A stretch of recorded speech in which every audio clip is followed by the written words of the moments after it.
वक्रतुंड महाकाय सूर्यकोटि समप्रभ निर्विघ्नं कुरु मे देव सर्वकार्येषु सर्वदाय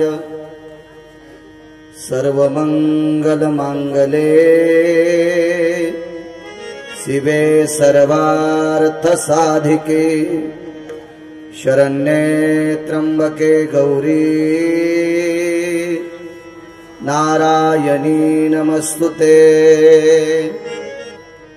मनोजवं मारुततुल्यवेगं जितेन्द्रियं बुद्धिमतां वरिष्ठं वातात्मजं वानरायुतमुख्यं श्रीरामदूतं शरणं प्रपद्ये।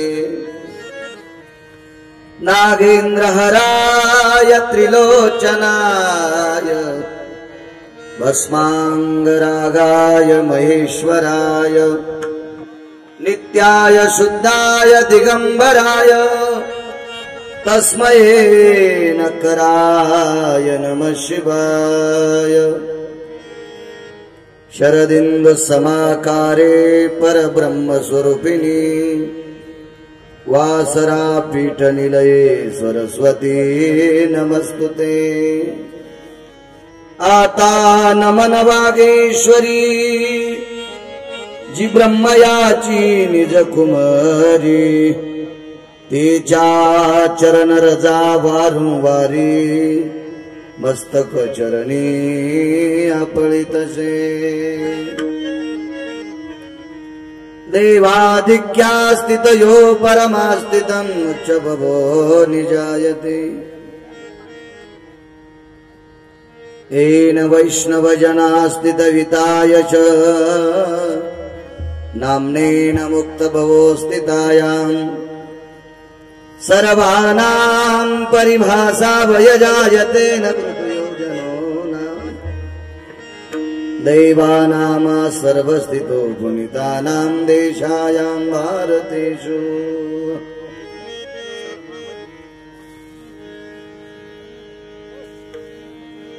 इंदुतटानानास् यत्पवित्रोतिराष्टायं महाराष्ट्रेषु पुनितम्।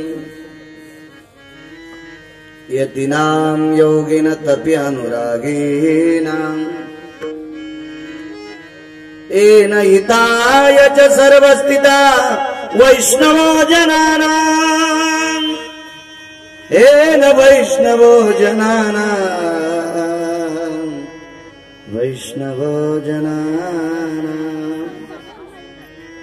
कुंडलीकवरदा हरिविठ्ठल ज्ञानदेव मौली ज्ञानेश्वर महाराज की जय। श्रीमंत श्री जगद्गुरु तुकाराम महाराज की जय। पवनसूत हनुमान महाराज की जय। प्रभु रामचंद्र भगवान की जय। गोपाल कृष्ण भगवान की जय। सद्गुरु निवृत्तिनाथ महाराज की जय। सद्गुरु काशीनाथ बाबा महाराज की जय। शांति ब्रह्म एकनाथ महाराज की। संत शिरोमणि नामदेव महाराज की। गुरुबा काका महाराज की। धर्मवीर संभाजी महाराज की। छत्रपति शिवाजी महाराज की। नमः पार्वते पते हर हर हर हर हर महादेव। श्री कृष्ण गोविंद हरे मुरारी हे नाथ नारायण वासुदेव। श्री कृष्ण गोविंद हरे मुरारी हे नाथ नारायण वासुदेव। श्री कृष्ण गोविंद हरे मुरारी हे नाथ नारायण वासुदेव। श्री कृष्ण गोविंद हरे मुरारी हे नाथ नारायण वासुदेव। हे नाथ नारायण